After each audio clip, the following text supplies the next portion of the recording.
Assalamualaikum warahmatullahi wabarakatuh. Balik lagi sama saya di Kenangan Misteri.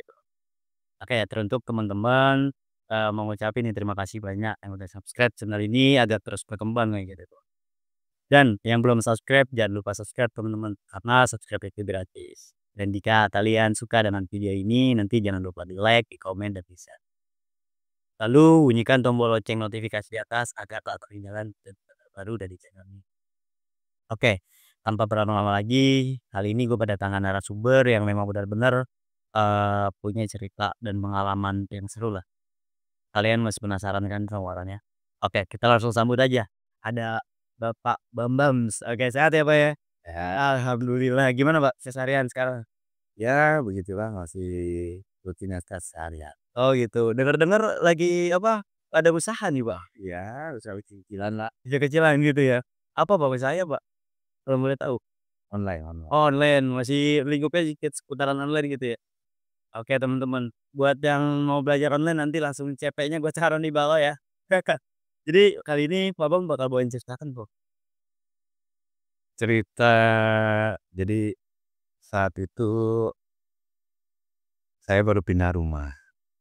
Jadi saat pindah rumah itu ada beberapa cerita yang mungkin agak merinding ya. Apa namanya pindah rumah, eh situasi itu kan kita tak tahu ya rumah itu seperti apa. Mungkin juga ada baiknya kalau kita pindah rumah dimulai dengan syukuran, Oh tidak iya. ada pengajian tepat. Karena kadang kita sibuk, lupa, mungkin itulah bermula biasanya ada muncul kejadian gitu ya. Berarti sempat ada kejadian-kejadian aneh gitu ya Pak? Ya, saya ingat masa-masa pandemi dulu ya, 2019. Kebetulan saya 2 tahun ya working from home ya, WFH. Jadi situasi tersebut banyak tuh yang kalau kita perhatiin orang-orang ngambil beberapa hobi ya, kegiatan hobi ya. Salah satu yang saya lakukan adalah konten gitu ya. Konten kebetulan saya hobi musik, jadi ya gitulah, konten-konten bikin video musik lagi ya, video musik. Cuma berhubung itu saya lakukan di atas jam kerja, jadi saya ngambil jam-jam 11 malam ke atas tuh untuk kesempatan buat konten gitu kan. Kali sejam 2 jam bisalah dapat 1 atau 2 konten gitu ya, musik. Berarti cukup cukup menarik ya Pak Bam ya? Oke, buat teman-teman, masih pengen dengar kan cerita Pak Bam, kita langsung aja masuk ke Baron, bahas horor.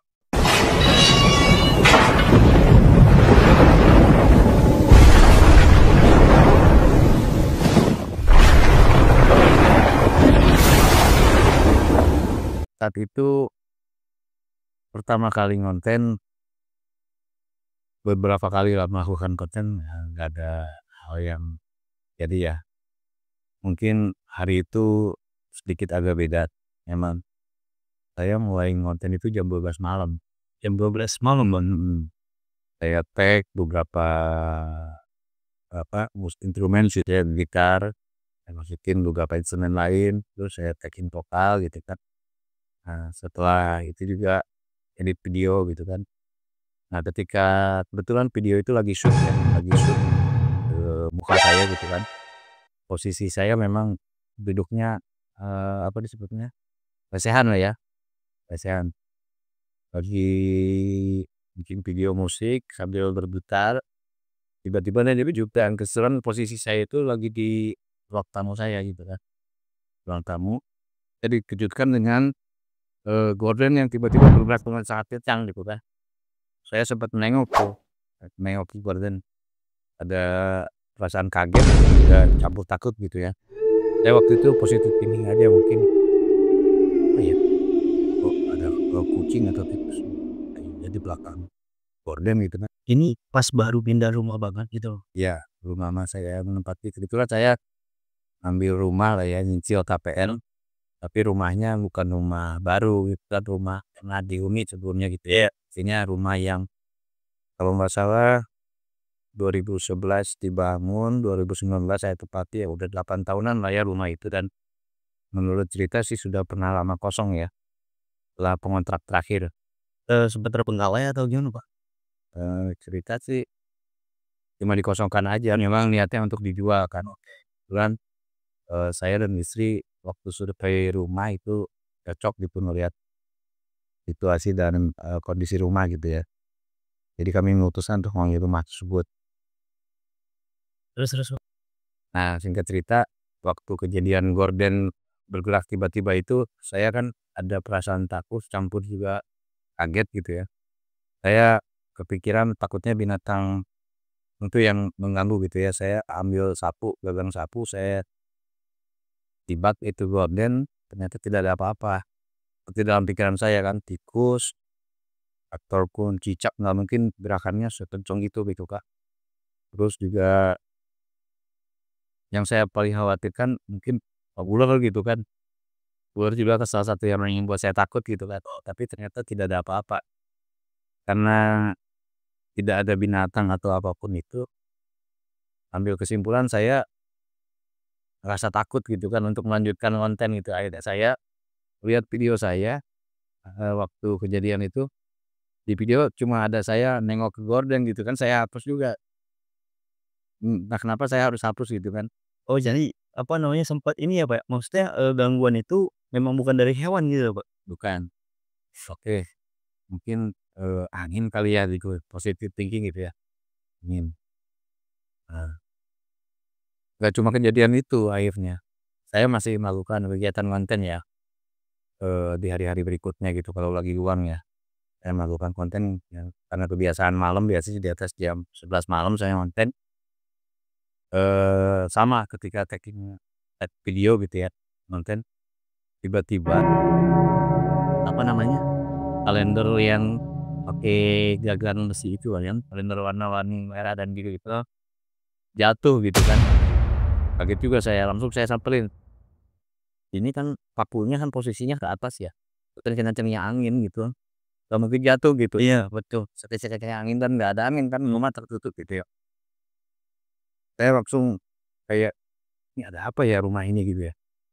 Saya cuma baca-baca doa sebisa-bisa gitu loh. Akhirnya biasanya kalau saya ngerasa takut gitu saya sudahi itu video. Saya sudahi, saya beresin alat-alat, terus saya tidur aja lagi. Ini saya nggak cerita ya ke istri saya karena memang kondisinya istri saya tuh luar biasa penakutnya gitu ya. Berhubung, yang nemenin dia cuma anak kecil, balita saat itu ya, belum ada si bungsu. Jadi, saya emang mau cerita gitu ya, apa yang saya lihat kejadian-kejadian berturut-turut itu ketika saya makan tengah malam gitu ya. Saya mungkin berasumsi, sepertinya ada yang nggak beres sih yang ini gitu kan. Mungkin cuma berbentuk apa ya, kayak teguran, "Nih udah malam main musik aja mulu." Kayak si Yansen apa ya, dia kayak si peringatan lagi ya gitu ya, apa kayak gitu ya? Ya gitu kan. Tapi selalu saya ambil berusaha berpikir logika gitu, apa angin gitu ya, apa ada binatang yang gerakan itu jatuh gitu ya.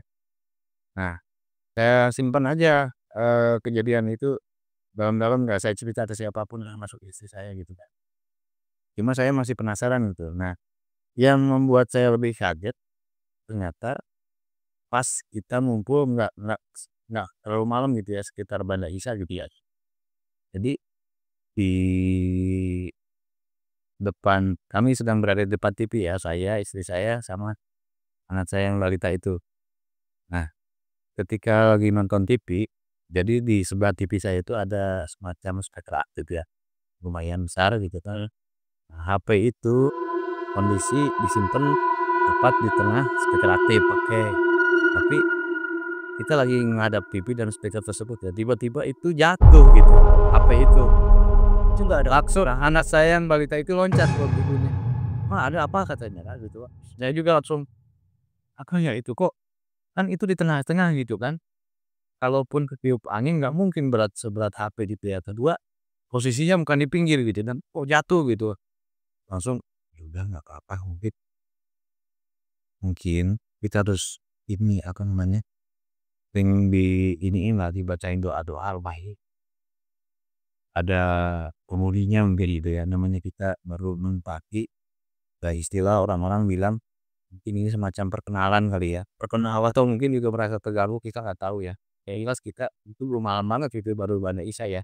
Berarti masih Banda Isya udah kejadian hal yang kayak gitu lagi tuh, Pak? Iya.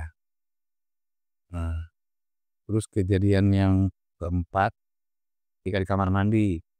Oh sempat ada lagi banyak Nah, ada? iya, jadi ketika saya maaf lagi nongkrong lah ya di kamar mandi, biasanya saya sambil ngerokok gitu ya, Iya. tiba-tiba mati lampu, tapi mati lampu aja gitu ya, terus nyala lagi. Nah, setelah itu saya nggak ambil pusing, mungkin lagi mati lampu sebentar gitu. Tapi ternyata cuma kamar mandi saya yang mati. Karena saya nanya ke istri, "Tadi kamu matiin lampu?" "Enggak." Nah, kejadian terakhir yang menguatkan saya, tapi itu kejadian setelah lama ya, berapa tahun kemudian, saya punya anak bungsu ceritanya, anak perempuan ya. Nah, yang kakaknya yang balita itu udah mulai masuk TK tuh. Terus lanjut dengan anak saya yang bungsu. Jadi kalau di ruang tamu itu, dia selalu menunjukkan ekspresi melihat ke pojokan ruangan. Dan anehnya kalau melihat ke pojokan ruangan itu seperti melihat manusia gitu atau orang lah, makhluk hidup gitu ya. Dan dia selalu pengen berusaha begini nih mata itu. Oh ya, Berarti mau meluk gitu, Pak? Sempet mau meluk atau gimana, Pak? senyum, mau meluk gitu kayaknya kalau bahasanya kayak lihat orang ramah gitu ya, orang ramah. Nah, Asli merinding loh, Pak. Guys, merinding. Cuman dia dari tadi cerita merinding gini sebenarnya. jadi sih ya makin kuat lah. Padahal itu kejadian setelah beberapa tahun kemudian ya, menimpa pernah mendengar juga kalau anak kecil itu peka ya. Penglihatannya masih mungkin anaknya masih suci, Masih bersih lah ya gitu ya. masih bersih, jadi bisa melihat sesuatu yang tidak kita lihat mungkin ya. Memang, udah berapa kali kita tes, kalau berada di ruang tamu tersebut, anak saya selalu menghadap ke anak bungsu saya ini selalu menghadap ke pojok ruangan. Jadi, ekspresi yang sama, selalu tersenyum dan berusaha memeluk gitu Teh. Mungkin dalam pikiran saya, makhluk tersebut lagi tersenyum juga dan menawarkan untuk memeluk gitu. Cuma selalu ditahan sama istri saya, istri saya itu kan penakut, udah masuk kamar juga kalau setiap ngeliat kejadian itu. Cuma saya sempat berdiskusi dengan istri saya gitu kan, mungkin kalau memang ada yang bisa terlihat oleh anak saya, mungkin tipikal bukan yang mengganggu gitu, bukan yang menyeramkan, yang membuat banyak dengan si anak kecil nangis gitu ya. Mungkin ya udahlah, masing-masing aja hidup. Toh kita nggak lihat, kebetulan aja anak si ini nggak lihat gitu kan. Kejadian terakhir adalah di teras. Nah, masih anak saya yang bungsu ini yang wanita ya, yang cewek. Jadi dia, eee, kalau di situ kayaknya di teras itu bukan lagi beda lagi. Oh beda penampakan lagi tuh? Nah, beda di kalau di itu sehabis maghrib biasanya, berapa kali ada sebetulnya makanya kalau habis maghrib kata orang-orang tua dulu, mendingan di dalam rumah lah, jangan di luar ruangan ya. Teras kan udah kategori masuk luar ruangan ya. Nah, kalau di teras, selepas maghrib itu ada satu 2 kesempatan anak saya masih berdua, itu selalu kayak ketakutan gitu kan. Kalau kita ajak ke rumah udah aman gitu, kayak gitu. Jadi udah kita bacain doa-doa, sering kita ya beribadah lah di rumah, tapi sepertinya, ini bukan, makhluk yang mengerikan atau mengganggu gitu. Dan saya ambil kesimpulan mungkin, makhluk ini adalah penunggu rumah sebelumnya dan sering mengganggu saya itu ketika kayak perkenalan gitu Pak ya, Mhm. perkenalan terhadap penghuni baru di rumah gitu, itu. Belakangan ini udah nggak sering terjadi sih. Artinya dari cerita ini mungkin ada baiknya kalau kita mau menempati sebuah rumah, kita sering melakukan, doa-doa dan ibadah supaya ya minimal mungkin gak ada yang ganggu lah ya gitu ya. Tapi dari kejadian itu nih ya, Pak, ya, memang dari lingkungan situ ataupun dari rumah yang Bapak tempati sekarang nih, itu memang berbentuk selalu ada gangguan-gangguan yang tak kasat mata tuh dia? Memang saya pernah nanya gara-gara kejadian di rumah saya itu, saya nanyanya tanda ya, karena kebetulan, eee, saya sudah lama nggak komunikasi dengan pemilik rumah yang menjual rumah ke saya. saya nanya ke tetangga persis tetangga sebelah, "Pak, sebelum rumah ini kosong lama dan saya tinggali, siapa Pak penghuni rumah ini?" Ada yang ngontrak dulu pasalnya, yang ngontrak itu dulu memang dikenal agak unik dan eksentrik gitu ya, bapak-bapak sering berpakaian apa ya, ya jenderal-jeneralan gitu ya, kayak veteran apa gimana. Ini jenderal apa Jepang atau apa gimana sih, Pak? Ya mungkin sebetulnya bukan TNI, tapi mungkin lebih ke gaya-gaya anggota gitu ya. Tapi udah sepuh, heeh. Dan kalau keluar rumah sering ditanya, "Mau kemana?" "Mau ketemu orang penting," katanya, "ada mau konsultasi," gitu kan. Beliau itu katanya macam apa ya bahasanya, orang pinter atau paranormal atau gitu ya. Oke, ahli spiritual gitu ya? Terus nggak tahu betul atau enggak kata tetangga saya juga mungkin kemungkinan orang-orang seperti itu suka mengumpulkan teman-teman di luar lingkungan kita gitu yang untuk singgah di rumahnya mungkin itu artinya ya kasarnya mungkin banyaklah makhluk-makhluk lain di beda dimensi dengan kita yang ada di rumah saya gitu. Terus dari berarti gangguannya bisa sampai ke lingkungan juga nggak sih kalau dampaknya gitu, Pak? Dari menurut Bapak yang pernah dengar gitu ya, dari cerita di lingkungan tersebut. Nah, ada satu kejadian menarik juga, bukan cuma saya yang nanya tetangga ya, ternyata istri saya juga ngobrol dengan tetangga gitu ya. Kebetulan ada salah satu tetangga yang memiliki anak indigo gitu kan, katanya, itu katanya apa ya, anak ini dikasih kemampuan sampai usia SMP masih bisa melihat gitu kan. Berbeda dengan anak saya yang terakhir ya, itu memang di atas 4 tahun itu udah nggak ini lagi gitu, udah nggak kayak nggak peka lagi gitu ya, udah nggak bisa lihat lagi seperti dulu suka nengok-nengok ke pojokan ruang tamu. Nah, sewaktu kejadian itu cerita, dilihatin lah pojokan ruang tamu tersebut ke anak indigo tersebut yang anak tetangga ya. Oke, memang ada menurut pengakuannya ada nenek yang berdiam di situ dan nggak pernah mau pergi, emang sukanya tidur di situ. Berarti itu anak indigo itu bisa dibilang tuh bisa ngelihat sosok nenek-nenek yang ada di pojokan yang tadi anak Bapak tuh pengen peluk gitu ya? Anak indigo ini memang, banyak dikenal tetangga memang suka melihat-melihat hal sesuatu yang tidak kita lihat. Contoh, persis di rumahnya anak indigo ini kan kebetulan memang ada rumah kosong tuh ya, udah nggak terus dan banyak rumput liar gitu ya, bahkan pintunya pun sudah nggak ada kan. Jadi, dulu ada salah satu anak kecil, balita juga, kayak semacam berkomunikasi dengan anak-anak kecil lainnya. Padahal menurut pengakuan orang tuanya nggak ada anak kecil di rumah kosong tersebut. Terus anak indigo itu cuma memberitahu ke orang tua anak balita itu bahwa sebetulnya ada sebuah keluarga di rumah ini dan anak-anak kecilnya sering main di depan rumah kosong tersebut. Tapi itu bentuknya gaib lah ya berarti? Saya kurang tahu juga, itu kan cerita Cerita. tetangga ya. Cuma memang ya mungkin begitulah di setiap rumah itu ada sebuah kehidupan lain di luar dimensi kita, mungkin itu ya. Saya sebetulnya bukan salah satu orang yang mudah mempercayai hal begini. Artinya tapi ketika ada kejadian seperti ini saya cukup berpikir ulang nih. Ya sejauh seumur saya hidup belum pernah saya tuh melihat penampakan atau suara-suara seperti yang diceritakan orang-orang gitu ya. Tapi mati lampu, gorden gerak, kalender jatuh, HP jatuh, itu membuat saya tanda tanya besar. Mungkin seumur hidup kejadian itu juga perlu saya pikirkan kembali itu apa apa itu gitu. Tapi ternyata atau tidak gitu ya? Selalu pikiranku berusaha positif sih gitu kan, artinya kita tidak mau membayangkan atau berimajinasi yang lain-lainnya. Tapi sedikit banyak mempengaruhi saya. Kan dijelaskan di agama juga bahwa memang ada hal gaib dan umat muslim wajib mempercayai itu.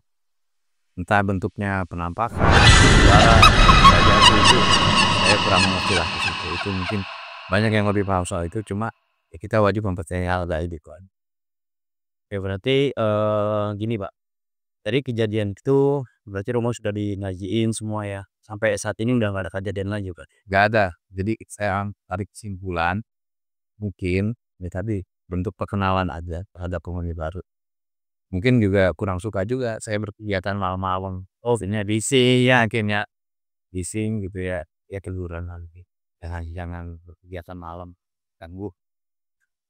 Gitu aja. oke. Berarti, gini Pak, kita kasih pesan-pesan nih buat yang nonton di sana, Pak, di rumah yang lagi sedang nonton gitu kan, teruntuk teman-teman yang mau beli rumah baru ataupun, yang masih ngekos dan ngontrak gitu ya di rumah dan yang pengen beli rumah baru, gimana nih Pak kesan-pesan buat mereka yang sedang nonton, Pak? Ya selalu selamatan lah bahasanya kalau orang Jawa Barat bilang, syukuran, selamatan itu penting, kumpul tetangga atau keluarga terdekat, ya agar kita nyaman dan betah di lingkungan baru, terutama rumah baru kita. Itu salah satu yang sering terlupakan karena mungkin dianggap hal yang biasa, apalagi sering pindah-pindah rumah, mungkin ngontrak atau di rumah baru, tapi ya sedikit banyak mengingatkan kita untuk melakukan hal hal semacam itulah biar kita nyaman dan betah aja di rumah baru. Teman-teman, ini dari salah satu kisah yang dari Bapak Bambang ini sangat membuatku merinding. Soalnya dari tadi juga nih ceritanya nih, bulu kudunya meripik. Dia gitu loh. Jadi, gini teman-teman, kalau misalkan kalian suka dengan video ini teman-teman, jangan lupa di like, di komen, dan di subscribe. Dan jika teman-teman punya video ataupun dokumentasi dan cerita-cerita mistis, bisa dikirim di komentar bawah ya teman-teman. Jadi, saya host dari Kenanga Misteri pamit undur diri dan ada Bapak Bambang yang menjadi narasumber, Kenanga Misteri. Kita berdua pamit undur diri. Assalamualaikum warahmatullahi wabarakatuh.